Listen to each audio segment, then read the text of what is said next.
Greetings of the day to everyone. Welcome back to the channel Learn English with Shiva. Learn English with Shiva ಅನ್ನೋ ಚಾನಲ್ಗೆ ಮತ್ತೊಮ್ಮೆ ಎಲ್ಲರಿಗೂ ಸ್ವಾಗತ. ಇವತ್ತಿನ ಈ ಒಂದು ಕ್ಲಾಸ್ನಲ್ಲಿ ಕ್ಲಾಸ್ 10ಗೆ ಕೊಟ್ಟಿರುವಂತಹ ಸಪ್ಲಿಮೆಂಟರಿ ರೀಡಿಂಗಲ್ಲಿರುವಂತಹ ಯುಲಾಸಿಸ್ ಆ್ಯಂಡ್ ಸೈಕ್ಲಾಪ್ಸ್. ಯುಲಾಸಿಸ್ ಆ್ಯಂಡ್ ಸೈಕ್ಲಾಪ್ಸ್ ಅನ್ನೋ ಈ ಒಂದು ಕಥೆಯನ್ನು, ಸ್ಟೋರಿಯನ್ನು, ಸಪ್ಲಿಮೆಂಟರಿ ರೀಡಿಂಗನ್ನು ನಾವೇನು ಮಾಡೋಣಪ್ಪ ಅಂತಂದ್ರೆ ಓದೋಣ. ಅದಕ್ಕಿಂತ ಮುಂಚೆ ನಾನೇನು ಹೇಳೋಕ್ಕೆ ಇಷ್ಟಪಡ್ತೀನಪ್ಪ ಅಂತಂದರೆ, ನಮ್ಮ ಚಾನಲ್ನಲ್ಲಿ ಈ ಲರ್ನ್ ಇಂಗ್ಲೀಷ್ ವಿತ್ ಶಿವ ಅನ್ನೋ ಚಾನಲ್ನಲ್ಲಿ ಫಸ್ಟ್ ಲ್ಯಾಂಗ್ವೇಜ್ ಇಂಗ್ಲೀಷ್ ಕರ್ನಾಟಕ ಬೋರ್ಡ್ಗಿರುವಂತಹ ಎಲ್ಲ ಲೆಸನ್ಗಳನ್ನು ನಮ್ಮ ಒಂದು ಈ ಗ್ರೂಪಲ್ಲಿ, ಈ ಒಂದು ಚಾನಲಲ್ಲಿ ಮಾಡಿ ಆಲ್ರೆಡಿ ಹಾಕಿದಾಗಿದೆ. ನೀವು ನೋಡ್ಬೋದು. ಮತ್ತು ಯಾವುದಾದ್ರೂ ವಿಡಿಯೋ ಸಿಕ್ಕಿದಲ್ಲಿ ಡೈರೆಕ್ಟ್ ನೀವು ಮೆಸೇಜ್ ಕೂಡ ಮಾಡ್ಬೋದು. ನಿಮಗೆ ಲಿಂಕನ್ನು ನಾನು ಫಾರ್ವರ್ಡ್ ಮಾಡ್ತೀನಿ.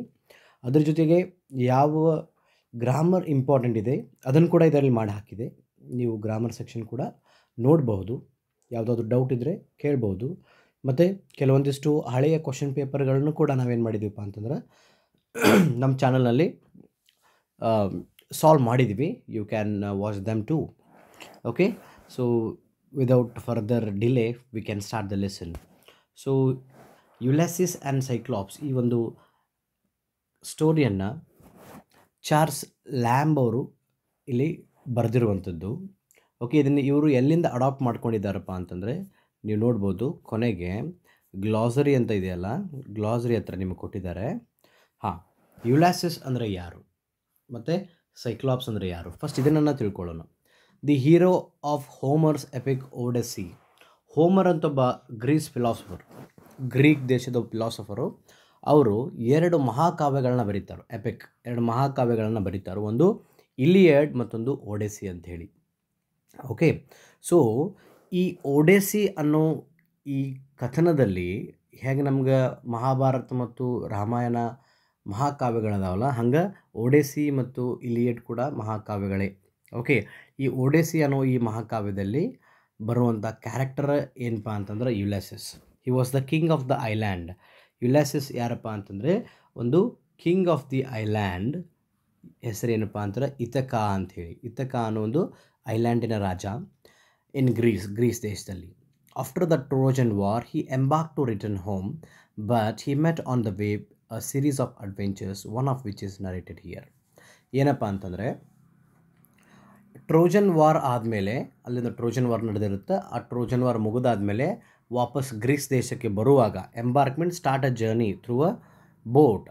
ನೋಡ್ರಿ, ಹಡಗಿನ ಮುಖಾಂತರ ಅವ ಜರ್ನಿ ಸ್ಟಾರ್ಟ್ ಮಾಡಬೇಕಾದಾಗ ಎಲ್ಲಿವರೆಗೂಪ್ಪ ಅಂತಂದರೆ, till he reaches his place. Ithaca ಬರೋವರೆಗೂ ಬಹಳಷ್ಟು ಅಡ್ವೆಂಚರ್ಸ್ಗಳಾಗ್ತವೆ, series of adventures.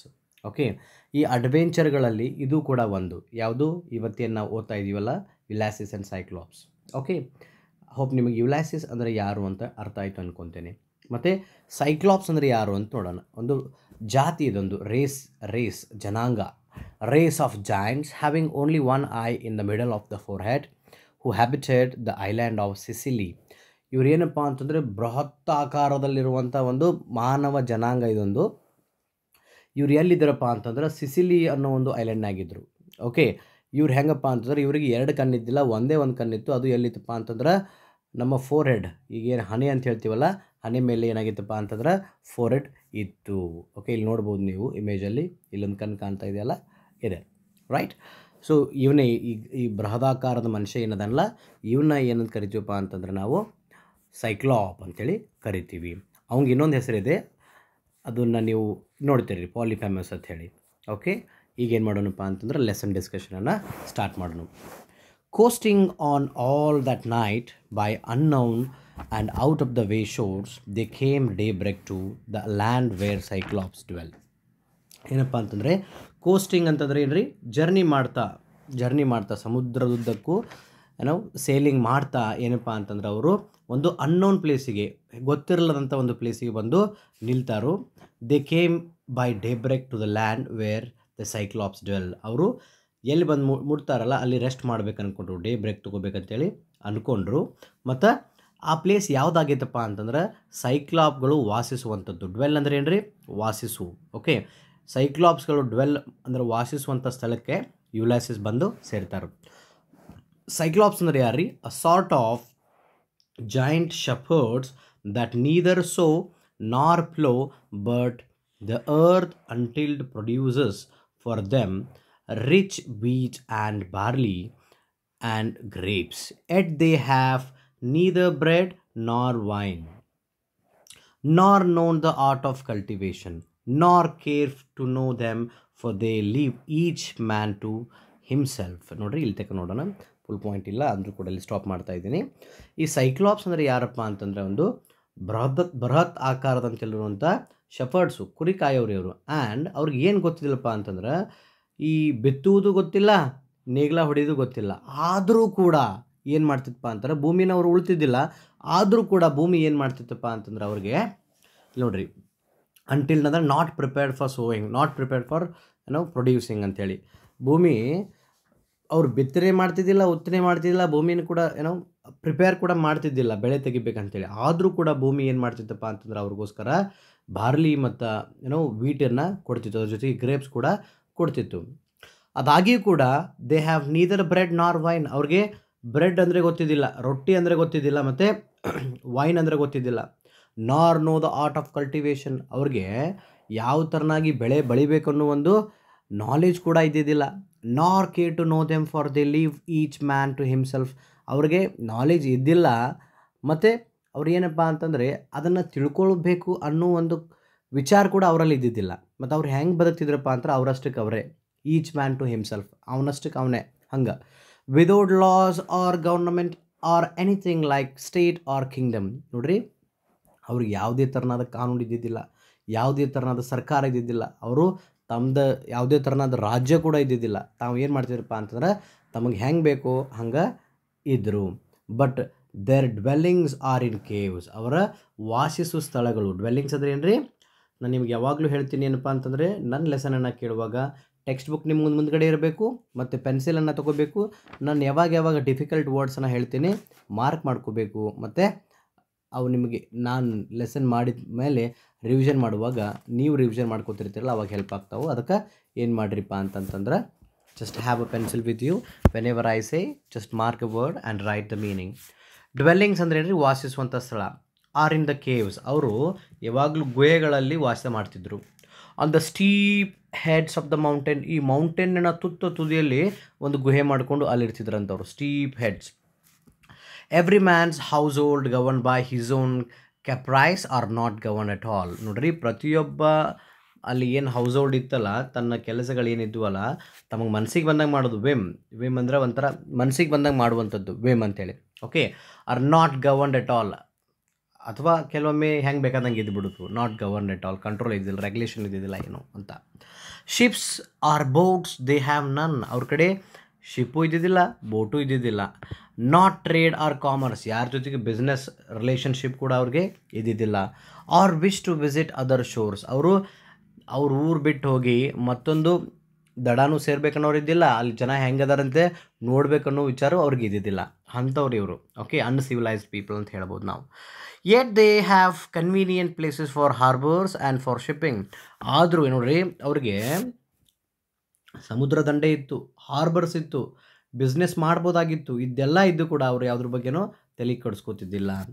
Here Ulysses with a chosen party of 12 followers landed to explore what sort of men dwelt there, whether hospitable and friendly to strangers or altogether wild and savage. For as at no dwellers appeared in the sight. ನೋಡ್ರಿ, ಇಂಥ ಒಂದು ಜಾಗಕ್ಕೆ ಯುಲಾಸಿಸ್ ಮತ್ತು ಅವ್ರ ಜೊತೆಗೆ ಯಾರಪ್ಪ ಅಂತಂದ್ರೆ chosen party of 12 followers, ಯುಲಾಸಿಸ್ ಮತ್ತು ಅವನ ಜೊತೆಗೆ 12 ಜನ ಅಲ್ಲಿಗೆ ಹೋಗಿದ್ದರು. ಅಲ್ಲಿದ್ದರು. ಅವ್ರು ಏನು ಮಾಡತ್ತಿದ್ರಪ್ಪ ಅಂತಂದ್ರೆ ವಿಚಾರ ಮಾಡತ್ತಿದ್ರು, ಇಲ್ಲಿ ಎಂಥ ಮನುಷ್ಯ ಅದಾನು, what sort of man dwelt here. ಅವ ಹಾಸ್ಪಿಟೇಬಲ್ ಅದಾನು ಅಂದ್ರೆ ಬಂದವರಿಗೆ ಗೌರವ ಕೊಟ್ಟು ಚೆನ್ನಾಗಿ ನೋಡ್ಕೊಳ್ಳೋವದಾನು, ದೋಸ್ತಿ ಮಾಡೋವದಾನು, ಫ್ರೆಂಡ್ ಆಗಿರೋವದಾನು, ಯಾರಿಗೆ ಸ್ಟ್ರೇಂಜರ್ಸ್ಗೆ ಗೊತ್ತಿಲ್ಲ ಬಂದವ್ರಿಗೆ.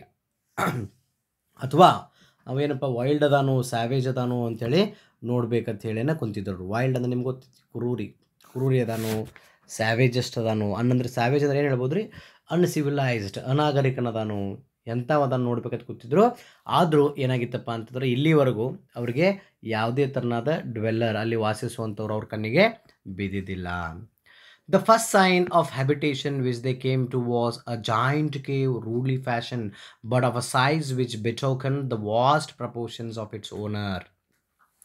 ನೋಡ್ರಿ ಏನಪ್ಪ ಅಂತಂದ್ರೆ ಫಸ್ಟ್ ಅವ್ರಿಗೆ ಇಲ್ಲಿ ಯಾರೋ ಮಂದಿ ಅದಾರ ಅಂತೇಳಿ ಗೊತ್ತಾಗಿದ್ದು ಹೆಂಗಪ್ಪ ಅಂತಂದ್ರೆ ಅಲ್ಲೊಂದು ದೊಡ್ಡ ಗುಹೆ ಇತ್ತು, ಜಾಯಿಂಟ್ಸ್ ಕೇವ್ ಅಂದ್ರೆ ಅತ್ಯಂತ ದೊಡ್ಡದಂಥ ಒಂದು ಗುಹೆ ಇತ್ತು. ಆ ಗುಹೆ ಹೆಂಗಿತ್ತಪ್ಪ ಅಂದ್ರೆ ರೂಡ್ಲಿ ಫ್ಯಾಷನ್ ಅಂದ್ರೆ ನೋಡೋಕೆ ಅಷ್ಟೇನು ಚಂದಿಲ್ಲ, ಖರಾಬಾಗಿತ್ತು ಅಂತೇಳಿ.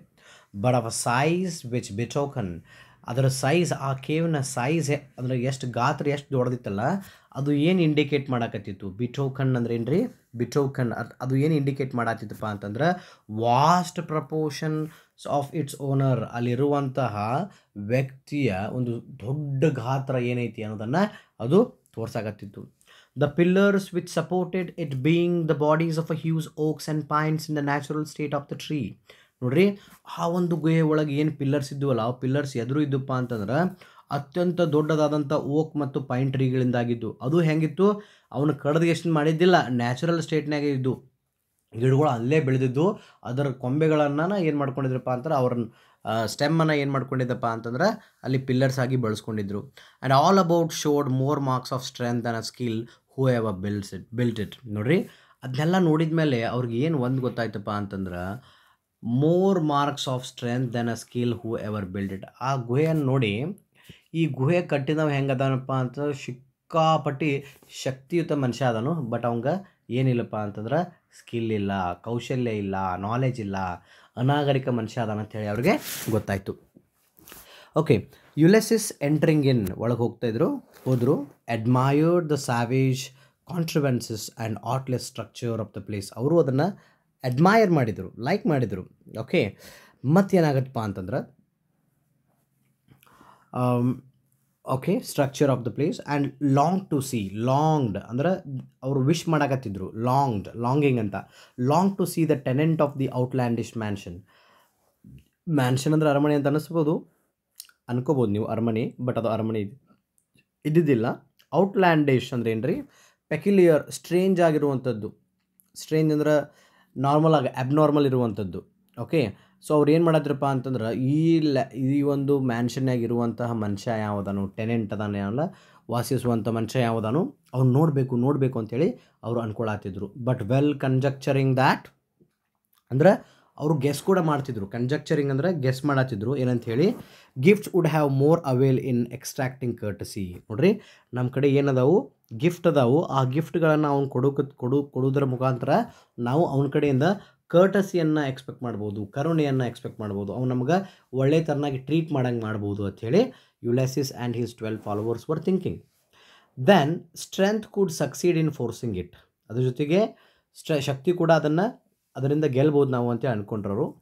From such a one as he expected to find inhabitant, he resolve to flatter his hospitality with the present of Greek wine. ನೋಡ್ರಿ, ಅವ ಏನು ಎಕ್ಸ್ಪೆಕ್ಟ್ ಮಾಡತ್ತಿದ್ದಪ್ಪ ಅಂತಂತಂದ್ರೆ, ಅವ ಮನುಷ್ಯ ಬರ್ತಾನಲ್ಲ, ಬಂದ ತಕ್ಷಣ ಅವನ್ನ ಫ್ಲ್ಯಾಟರ್ ಮಾಡೋದು ಮುಖಾಂತರ. ಫ್ಲ್ಯಾಟರ್ ಅಂದ್ರೆ ಏನು ರೀ, ಒಂಥರ ಉಬ್ಸೋದ್ರ ಮುಖಾಂತರ, ನೀ ಹಿಂಗೆ ಅಂತ ಉಬ್ಸೋದು. ಇಲ್ಲಿ ಹೆಂಗೆ ಯಾವ ಥರನಾಗಿ ಅವನ್ನ ಉಬ್ಸೋದು ಅಂತ ಅನ್ಕೊಳತ್ತಾರಪ್ಪ ಅಂತಂದ್ರೆ, ಇವ್ರ ಕಡೆ ಒಂದು ಗ್ರೀಕ್ ವೈನ್ ಇತ್ತು, ವೈನ್ ತಂದಿದ್ರು ಇವರು. ಆ ವೈನನ್ನು ಅವ್ನು ಕೊಡೋದ್ರ ಮುಖಾಂತರ ನಾವು ಅವನ್ನ ಫ್ಲ್ಯಾಟರ್ ಮಾಡ್ಬೋದು, ಅವನನ್ನು ಒಬ್ಬಿಸ್ಬೋದು, ಅವನ ಮಾತು ಕೇಳಂಗೆ ಮಾಡ್ಬೋದು ಅಂತೇಳಿ ಇವ್ರು ಅಂದ್ಕೊಂಡಿದ್ರು. Which he had stored in 12 great vessels. ದೊಡ್ಡ 12 ಕಂಟೈನರ್ಸ್ನಾಗ ಏನು ಮಾಡಿದ್ರಪ್ಪ ಅಂತಂದ್ರೆ ಇವ್ರು ಏನು ಮಾಡಿದ್ರು ಅಂತಂದ್ರೆ ಆ ಒಂದು ವೈನನ್ನು ಸ್ಟೋರ್ ಮಾಡಿ ಇಟ್ಟಿದ್ರು. So strong that no one ever drank it without an infusion. ನೋಡ್ರಿ, ಅದು ಎಷ್ಟು ಸ್ಟ್ರಾಂಗ್ ಇತ್ತು ವೈನಪ್ಪ ಅಂತಂದ್ರೆ ಇಲ್ಲಿವರೆಗೂ ಯಾರು ಕೂಡ ಅದನ್ನು ಮಿಕ್ಸರ್ ಇಲ್ಲಾರ್ದ ಕುಡ್ದಿದ್ದಿಲ್ಲ. ಮಿಕ್ಸರ್ ಅಂದ್ರೆ ಏನು ರೀ, ನೀರನ್ನು ಮಿಕ್ಸ್ ಮಾಡಲಾರ್ದ ಕುಡ್ದಿದ್ದಿಲ್ಲ.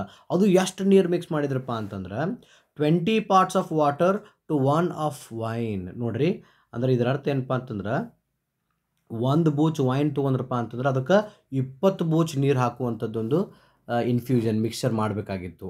ಅಂದಾಗ ಡ್ರಿಂಕ್ ಅದನ್ನು ಕುಡಿಬೋದಾಗಿತ್ತು, ಇಲ್ಲಾಂದ್ರೆ ತ್ರಾಸಕ್ಕಿತ್ತಂತ.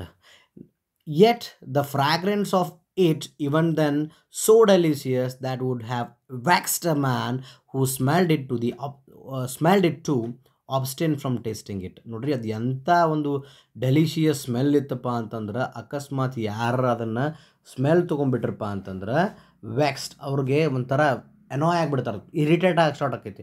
ಹೆಂಗೆ ಇರಿಟೇಟ್ ಆಕೈತಪ್ಪ ಅಂತಂದ್ರೆ ಆ ಇರಿಟೇಷನ್ ಏನು ಮಾಡ್ತೈತಿ, ಸ್ಟಾಪ್. ಅಬ್ಸ್ಟೇನ್ ಅಂದ್ರೆ ಏನು ರೀ, ಸ್ಟಾಪ್. ಅವ್ರನ್ನ ಅದನ್ನು ಟೇಸ್ಟ್ ಮಾಡೋದು ಮಾಡಲೇಬಾರದು ಅನ್ನಂಗೆ ಸ್ಟಾಪ್ ಮಾಡಿಬಿಡ್ತೈತೆ ಅಂಥೇಳಿ. ಓಕೆ, ನಾ ಏನು ಹೇಳತ್ತೀನಿ, ನೀವೆಲ್ಲ ಇಮ್ಯಾಜಿನ್ ಮಾಡ್ಕೋಬೇಕು ಇದನ್ನು, ರೈಟ್. ಒಂದು ರಾತ್ರಿ ಶೋರ್ನಾಗ ಬರ್ತಾರಂತ, ಅಲ್ಲಿ ಹೋಗಿ ಡೇ ಬ್ರೇಕ್ ಮಾಡ್ತಾರಂತ. ಡೇ ಬ್ರೇಕ್ ಅಲ್ಲಿ ಹೋಗಿ ಅವ್ರಿಗೆ ಯಾರು ಗೊತ್ತಿರೋಂಥ ಪ್ಲೇಸ್ಗೆ ಬರ್ತಾರಂತ.